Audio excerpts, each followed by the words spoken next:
जय श्री सीताराम मित्रों, श्रद्धालु श्रोता बंधुजनों, श्रद्धालु माताओं, वंदनीय भक्तजन, सभी को मेरा प्रणाम। संपूर्ण देशवासियों को आज अक्षय तृतीया की शुभकामनाएं। संपूर्ण श्रोता बंधुओं को आज अक्षय तृतीया की शुभकामनाएं। आज से 4 धाम यात्रा शुरू हो जाएगी, बद्रीनाथ, केदारनाथ, गंगोत्री, यमुनोत्री की। आज परशुराम जी महाराज का जन्मदिन भी है। आज ही प्रकट हुए थे वो माता रेणुका के गर्भ से। भगवान परशुराम की जय। श्री रामचंद्र जी महाराज की जय। भगवान राम तो सारे ब्रह्मांड में रमे हुए हैं, परशुराम के साथ उनका नाम है, इसलिए परशुराम जी की भी जय। मित्रों, मैं कथा शिव महापुराण की कह रहा हूँ, टीकमगढ़ मध्य प्रदेश से। मैं डॉक्टर राजेंद्र मिश्रा, रिटायर्ड चिकित्सा अधिकारी हूँ, पंचकर्म विशेषज्ञ हूँ। मैं पिछले 3 वर्ष से निरंतर ही कथा कह रहा हूँ। इस समय कथा शिव महापुराण की चल रही है। शिव महापुराण हमारे 18 पुराणों में तिलक के समान है और बड़ा प्रधान पुराण है। शिव जी की लीलाएं हैं। वायु संहिता में कथा का प्रसंग चल रहा है।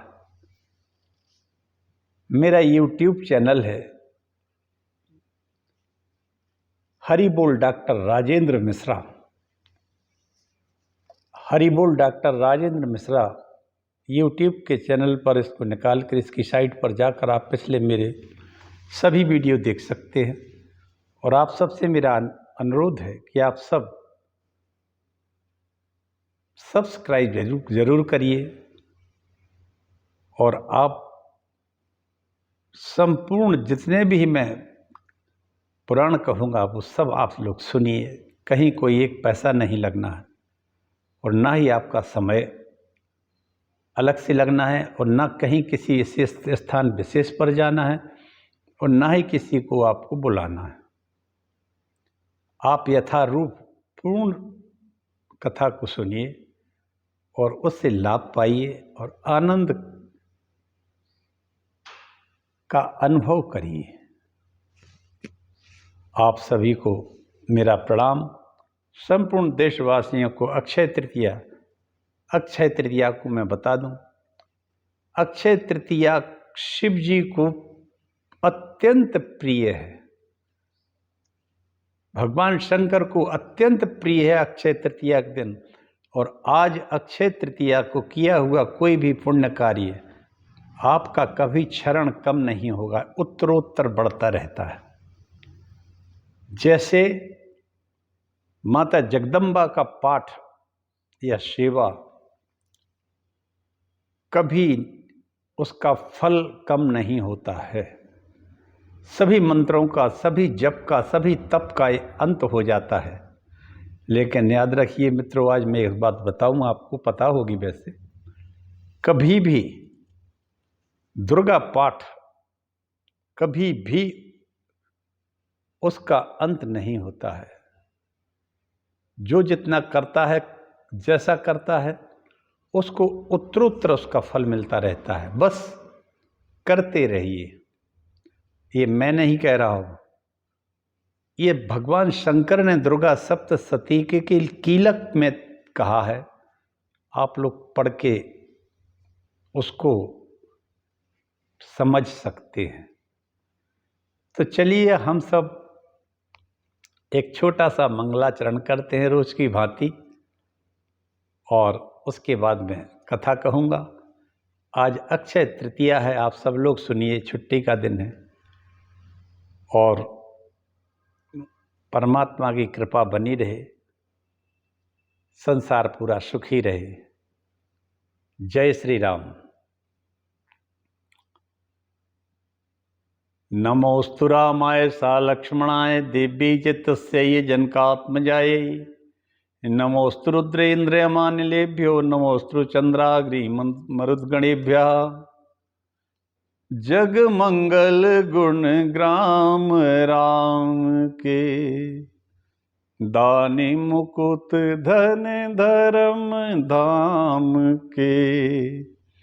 जग मंगल भल का जो विचारा, बेगी नाथ न लाए वारा।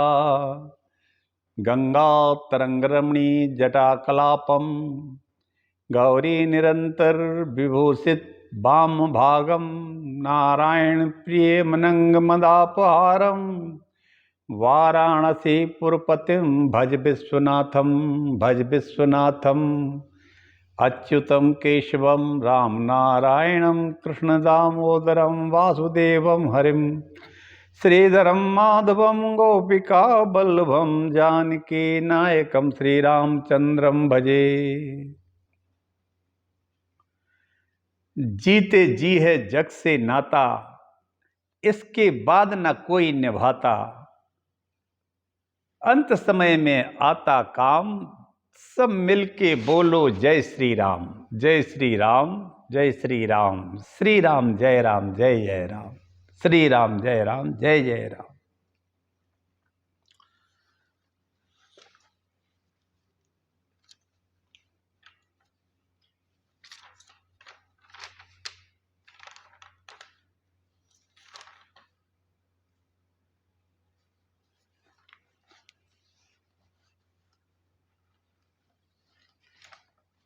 अखंड मंडलाकारं व्याप्तं येन चराचरं, तद्पदं दर्शितं येन तस्मै श्री गुरुवे नमः।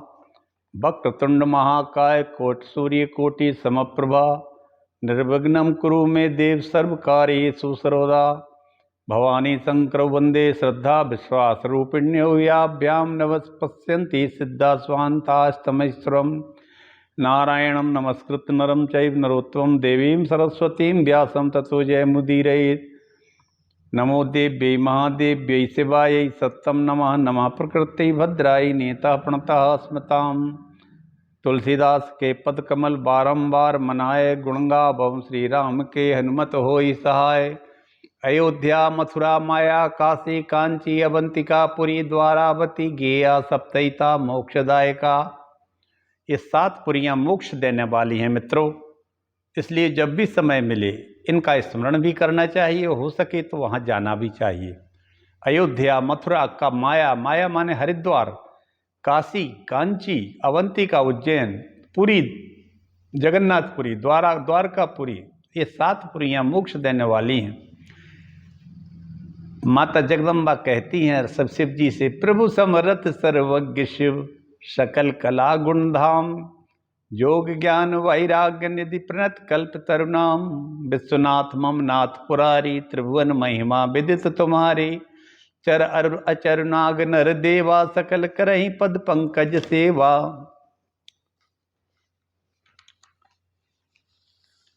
आइए मित्रों,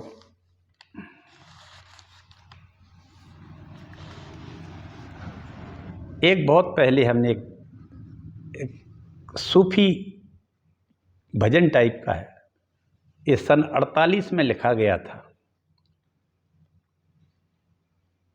उसको मैं आपको सुना दूं।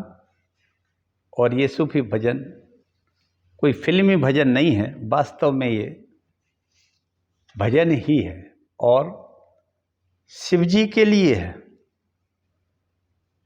चलें अपन एक को सुन लेते हैं, इसके बाद कथा को आगे बढ़ाते हैं।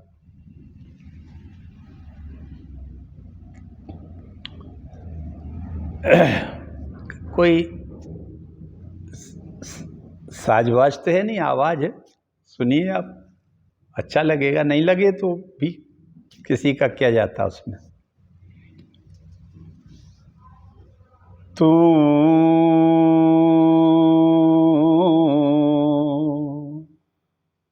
हे भोलेनाथ मेरी जिंदगी है तू, मेरी जिंदगी है तू, मेरी जिंदगी है तू, मेरी हर खुशी है। तू ही प्यार, तू ही चाहत, तू ही बंदगी है तू, मेरी जिंदगी है। तू ही प्यार, तू ही चाहत, तू ही बंदगी है तू, मेरी जिंदगी है। जब तक न देखूं तुझे सूरज न निकले, जब तक न देखूं तुझे सूरज न निकले, जुल्फों के साए साए महताब उबरे। जब तक न देखूं तुझे सूरज न निकले, जब तक न देखूं तुझे सूरज न निकले, जुल्फों के साए साए महताब उबरे। मेरे दिल में तू ही तू है, मेरे दिल में तू ही तू है, तेरी रोशनी है तू, मेरी जिंदगी है। तू ही प्यार, तू ही चाहत, तू ही बंदगी है तू, मेरी जिंदगी है तू, मेरी हर खुशी है। छोड़ के दुनिया तुझको अपना बना लो, छोड़ के दुनिया तुझको अपना बना लो, सबसे छुपा के प्रभु दिल में बसा लो। छोड़ के दुनिया तुझको अपना बना लो, छोड़ के दुनिया तुझको अपना बना लो, सबसे छुपा के भोले दिल में बसा लूं। तू ही दिल का होश भगवन, तू ही दिल का होश भगवन, तू ही बेखुशी है तू, ओ मेरी जिंदगी है तू, मेरी जिंदगी है तू, मेरी हर खुशी है। तू ही प्यार, तू ही चाहत, तू ही बंदगी है तू, मेरी जिंदगी है। मेरे लबों पे तेरे नगमे मिलेंगे, मेरे लबों पे तेरे नगमे मिलेंगे, आँखों में साथी भगवन जलवे मिलेंगे। मेरे लबों पे तेरे नगमे मिलेंगे, मेरे लबों पे तेरे, मेरे लबों पे तेरे नगमे मिलेंगे, आँखों में साथी तेरे जलवे मिलेंगे। मेरे लबों पे तेरे नगमे मिलेंगे, लबों पे तेरे नगमे मिलेंगे, आंखों में साथी भगवन जलवे मिलेंगे। तू ही मेरी पहली ख्वाहिश, तू ही मेरी पहली ख्वाहिश, तू ही आखिरी है। तू मेरी जिंदगी है, तू मेरी बंदगी है। तू ही प्यार, तू ही चाहत, तू ही बंदगी है। तू मेरी जिंदगी है, तू मेरी हर खुशी है। तू ही प्यार, तू ही चाहत, तू ही बंदगी है। तू मेरी जिंदगी है। तू ही मेरी पहली ख्वाहिश, तू ही आखिरी है। तू मेरी जिंदगी है, तू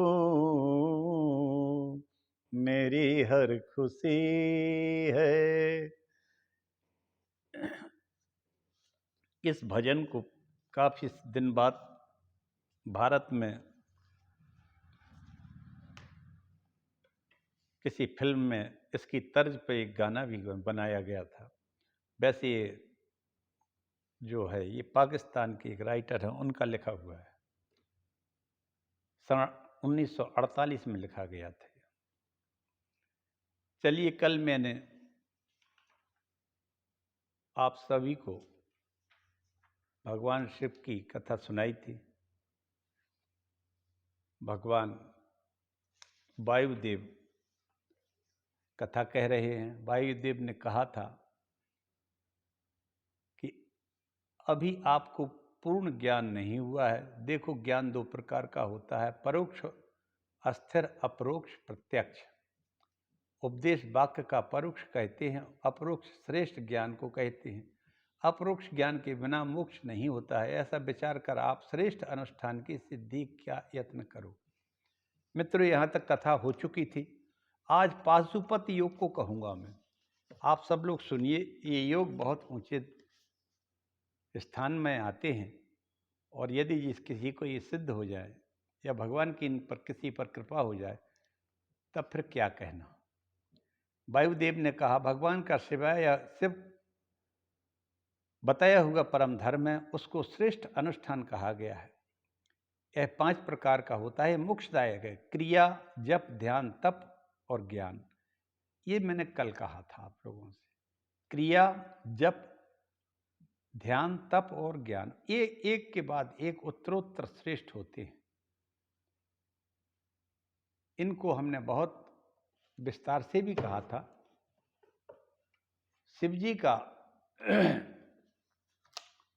जो विस्तार है शैव शास्त्र का या शिव महापुराण का कहें या शैव शास्त्र का, 100 करोड़ श्लोकों के द्वारा इसका विस्तार है। इसे पाशुपत व्रत परम ज्ञान कहा जाता है, जो युग युग में योगाचार्य को अवतार लेकर शिव जी जहाँ तहाँ शिष्यों को उपदेश करते हैं, उसी को संक्षेप में दधीची अगस्त उपमन्यु ने कहा है।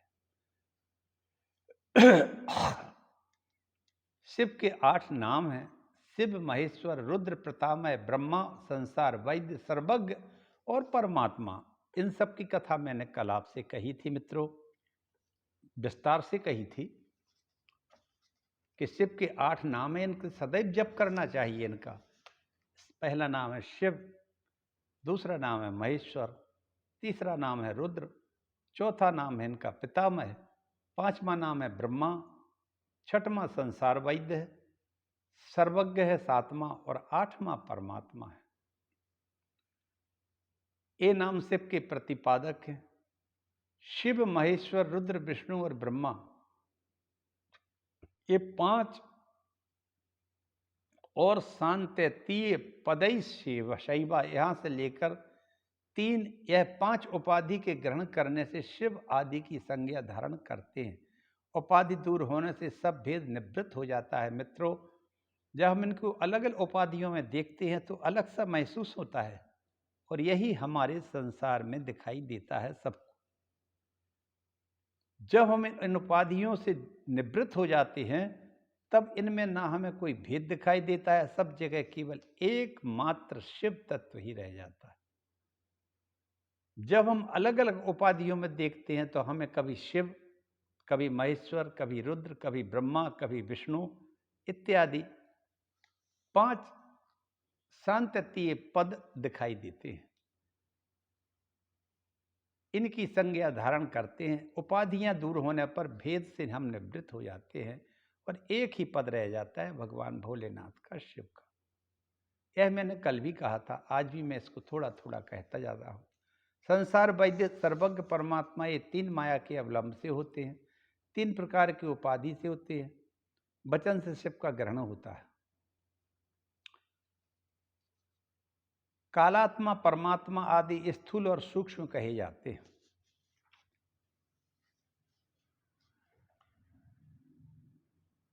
इस तरह से हमें सदैव भगवान शिव को जपना चाहिए। शक्ति की अमृत वर्षा से सींचने पर फिर अपने शरीर में अमृतात्मक आत्मा को हृदय में उतार कर 12 दल कमल में चंद्र से ऊपर श्वेत कमल में भक्त वत्सल शंकर को स्थित हुए देखे। अर्धनारीश्वर जो मधुर मूर्ति युक्त उन कांतिमान नामाष्टक से हृदय में ध्यान करे कि मनुष्य स्वस्थ चित्त हो, युक्त रूप से फूलों से पूजा करे, नामाष्टक का जप करे। अभी हमने जो 8 नाम बताए थे, इन नामाष्टक से कल भी मैंने बहुत विस्तार से कहा था, ज़्यादा विस्तार से तो नहीं कहा, लेकिन मैंने कहा था कि मूलाधार से वायु को प्रेरणा युक्त, वायु से सिर में ताड़न करता हुआ प्राण से प्रेरित होकर अपान पीड़ित होकर सिर तक जाकर निवृत्त हो जाए, उसी का नाम उद्धात है। उससे रहित का नाम निर्धात है। हृदय कंठ तालु भ्रू मध्य ब्रह्मयुक्त कला ग्रंथि रूप भूत इंद्रिय मनो बुद्धि वासना कर्म वायु अविद्या इन पुरी के 8 को भेदन कर मध्य नाड़ी सुषुम्ना 12 तक युक्त हृदय कमल में स्थित चंद्र के ऊपर शिव के प्रभाव में अपनी आत्मा को ले जाकर पीछे चाहे उसे उतारे व ना उतारे अपने कारण के यथा योग्य लय हो जाने से साक्तेनामृत वर्षेण संसक्ताया तनौ पुनः अवतार्या स्वमात्मानमृतात्मा कृतिम हृदय। और इन 8 पुष्पों से उन पुष्पों से अनंत की पूजन करे, फिर हाथ में जल लेकर आत्मा को निवेदन करे। इससे पाशुपत ज्ञान प्राप्त होकर योगयुक्त होकर मुक्त हो जाता है। मित्रों, इसी को कुंडलिनी योग कहते हैं। मैंने अभी कहा था पिछले उसमें भी। अब पाशुपत व्रत है जो आपको सुना रहा हूँ। कल तक मैंने इसको कहा था, बड़ा विस्तार से कहा था, आज भी मैंने उसको थोड़ा रिपीट कर दिया है। आप जो कोई मेरे इस पुराण को सुन रहा हो, आप लोग यदि चाहें तो इसको मनन करें और इसका अभ्यास और ध्यान करें। कोई ऐसा नहीं है कि न किसी को ये प्राप्त ना हुआ हो या होता ना हो। जितना भी होगा आपको फायदा होगा। क्यों? कि निष्फल के कभी नहीं होता है। आज मैं आप सबको एक बात बता दूं, इस संसार में अंतिम सत्य है भगवान की भक्ति, ईश्वर की सत्ता में अपने आप को लय कर देना। और एक हमारे अंदर क्रिया योग है, भक्ति योग है, ज्ञान योग है। क्रिया योग से ही भक्ति और ज्ञान की प्राप्ति होती है। और क्रिया यदि हम करते हैं ध्यान के द्वारा, और यदि हमें ये संभवतः कुछ अंशों में ही सही, बहुत छोटे अंशों में भी भगवत कृपा हो जाए, क्योंकि निरंतर अभ्यास करने से ऐसा नहीं होता है कि निष्फल हो। मित्रों, ये बात सत्य मान के चलना। जिस तरह दुष्टता के और राक्षसी कर्म करने से आदमियों की दुर्गति होती है, या उस समय उसको, जैसे चोरी करने वाले आदमी को तत्काल धन की प्राप्ति चोरी रूप से के कारण हो जाती है, तो क्या अच्छे काम करने से, अच्छी कर्मों से अच्छे फल की प्राप्ति नहीं होगी? जब भ्रष्ट आचरण करने से उस भ्रष्ट आचरण का जो उद्देश्य है वो पूर्ण होने लगता है, तो क्या अच्छे आचरण करने से अच्छे आचरण का उद्देश्य नहीं मिलेगा? मिलता है, गारंटेड मिलता है। आप मान के चलिए, ये मैं कह रहा हूं और मैं नहीं कह रहा हूं, इसको भगवान स्वयं कह रहे हैं। रुद्र दुखम दुख हेतु वर्वां तद्रावयति न प्रभु रुद्र इत्युच्यते सद्भिः शिवः परम कारणम। रुद्र दुख व दुख के हेतु को नाश करने से वह रुद्र कहलाते हैं। वाह, क्या बात है! दुखों को और पापों का जो विनाश करता है उसको रुद्र कहते हैं। रुद्र दुखा व दुखा के हेतु का नाश करने से रुद्र कहलाते हैं। सत्पुरुषों ने उसे ही परम कल कारण शिव कहा है। उसी ही उन रुद्र को परम कारण शिव कहा है। मित्रों, कोई ऊंचाई पूरी पर पहुंच जाता है, कोई थोड़ा चढ़ पाता है पेड़ पर, कोई थोड़ा और चढ़ जाता है। अरे कुछ नहीं तो नीचे तो खड़ा रह सकता है छाया में। अब आइए हम पाशुपत व्रत के बारे में कहें। ऋषि कहते हैं वायुदेव से कि हमें बताइए। वायुदेव कहते हैं, ऋषि प्रियो पाशुव्रत अर्थ अथर्व शीर्ष उपनिषद में वर्णित है। उसका समय चैत्र की पूर्णमासी और शिव स्वीकृत क्षेत्र बाग पवित्र स्थान त्रयोदशी के दिन अग्निहोम के बाद आचार्य की पूजा कर प्रणाम करके उनसे आज्ञा लेकर सफेद वस्त्र पहनकर यज्ञोपवीत सफेद भाला माला और श्वेत चंदन लगाकर कुशासन पर बैठकर हाथ में कुशा लेकर 3 प्राणायाम कर उत्तर की ओर मुख पूर्व में मुँह करके पाशुपत व्रत करने का संकल्प करता हूँ जब तक शरीर रहे तब तक, अथवा 12 वर्ष तक, 6 वर्ष तक, 3 वर्ष तक, 12 माह तक, 6 माह तक, 3 माह तक, 1 महीने तक, 12 दिन तक, 6 दिन तक, 3 दिन तक, अथवा एक ही दिन के व्रत का संकल्प कर ले। फिर बिरजा होम के लिए अग्नि को लेकर घी समिधा चरु से हवन का हवन करे। कहने का आशय है 12 वर्ष से लेके 1 दिन तक पाशुपत व्रत किया जा सकता है और इसको मित्रों करना चाहिए।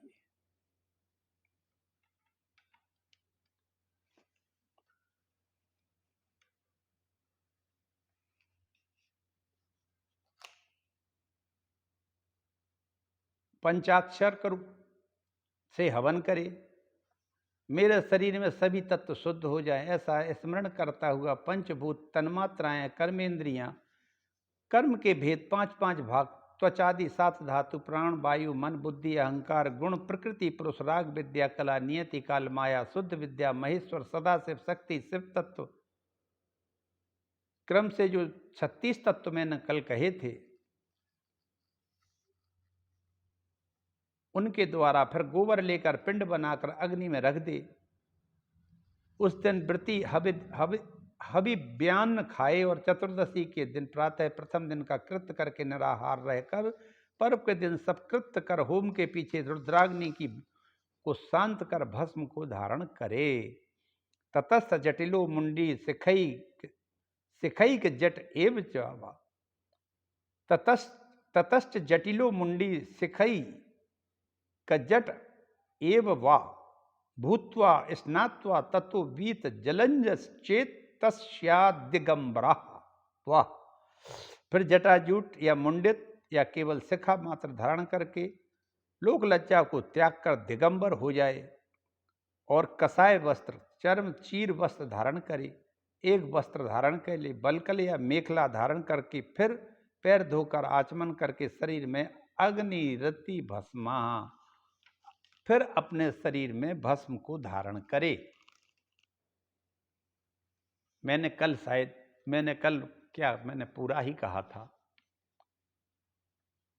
त्रायुषम जमदंग ने शरीर में पूरे में भस्म लगा ले, मंत्र से त्रिपुंड लगा दे। इसी मंत्र से त्रयायुषम जमदंग ने पाशुपत से पशुपन त्याग कर दे।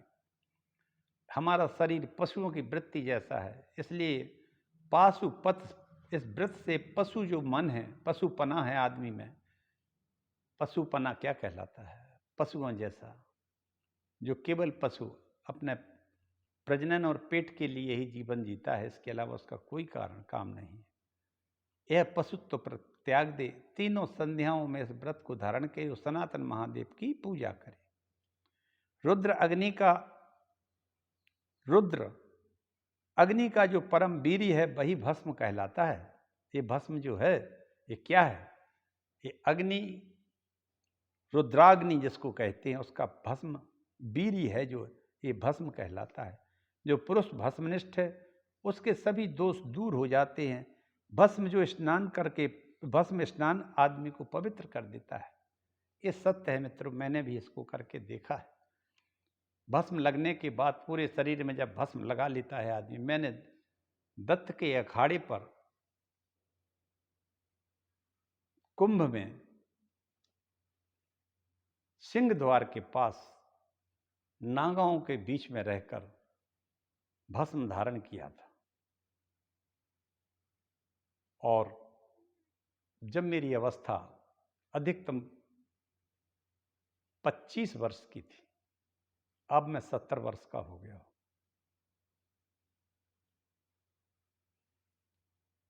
मैं अपना खुद का अनुभव कह रहा हूं कि भस्म स्नान करने से क्या होता है। उस समय एक अजीब सी ऊर्जा शरीर में प्रवेश करती है। दत्त के अखाड़े पर नागाओं का जहां पूरा कैंप था, सिंह द्वार पर बड़े महंत जी थे। मैंने उनका चरणों में बैठकर उन्होंने मुझे भस्म लगाई थी। मैंने सोम यज्ञ भी देखा था, वहाँ भी हमें नागाओं ने, महात्माओं ने त्रिपुंड लगाया था। हम वो कभी नहीं भूलेंगे। आप लोगों से हमने इसके माध्यम से अपनी ये बात कही है। भस्मना दिग्ध सर्वांगो भस्म दीप्ति त्रिपुंडरकः भस्म स्नायी च पुरुषो भस्म इति स्मृतः। जिसके शरीर में भस्म लगा है, जिसका त्रिपुंड भस्म से दीप्तिमान हो गया है, वह पुरुष ब्रह्मनिष्ठ कहलाता है। आहा हा हा, वाह! भस्म स्नान करने वाला व्यक्ति, त्रिपुंड जिसके भस्म लगा है, वो व्यक्ति ब्रह्मनिष्ठ हो जाता है। भस्म स्नान कर वृत्ति स्वयं महेश्वर हो जाता है। वाह! भस्म शैवों का परम अस्त्र है। भस्म शैवों का, वैष्णव जैसे वैष्णव होते हैं, शैव जो शिव जी के परम भक्त होते हैं, उनका परम अस्त्र है भस्म। इसी से उपमन्यु की आपदा का निवारण हुआ था। इस प्रकार यत्न से पाशुपत व्रत करना चाहिए और धन के समान भस्म का संग्रह भी करना चाहिए। हे रुद्र अग्नि का परम प्रिय है, रुद्र अग्नि का है रुद्र अग्नि का परम वीर, जग में वह भस्म कहाती है, करती है सारे दोष दूर और जग में श्रेष्ठ बनाती है। जिसके शरीर में भस्म लगी वह ब्रह्मनिष्ठ कहलाता है। यही पाशुपत व्रत जग में वही शिव भगत कहाता है। आहा, क्या बात है मित्रों! अपने जीवन में, वर्ष में, माह में तृतीया तिथिक हो, जे आज है तृतीया, आज अक्षय तृतीया है। हर माह में तृतीया आती है। ये सर्वश्रेष्ठ कहलाती है। वैसे सभी सर्वश्रेष्ठ हैं, अक्षय तृतीया है ये। तृतीया को, चतुर्दशी को, अष्टमी को, इनको भस्म जो कोई धारण करता है या करना चाहिए,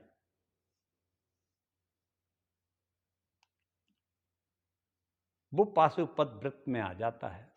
और उस दिन अवश्य ही भोजन करे और हवन भी करे। उपमन्यु ने यही का व्रत किया था। अब एक कथा हम कल आगे बढ़ाएंगे। आज मैं यहीं अपनी वाणी को विराम देता हूं मित्रों। कथा आपको अच्छी लगी होगी। कल मैं उपमन्यु का एक बहुत महान आख्यान कहूंगा, जिन उपमन्यु ने भगवान कृष्ण को योग सिखाया था, जो कि भगवान कृष्ण तो संपूर्ण संसार को योगेश्वर। आइए हम सब एक बार प्रेम से बोले हर हर महादेव। ओम नमः शिवाय, ओम नमः शिवाय, ओम नमो महामृत्युंजयाय। मृत्युंजय महारुद्र त्राहि माम शरणागतम, जन्म मृत्यु जरा रोगई पीड़ितम कर्म बंधनहि। हर हर महादेव, हर हर महादेव। सबका भला हो, संपूर्ण देश में शांति सुख का वातावरण रहे।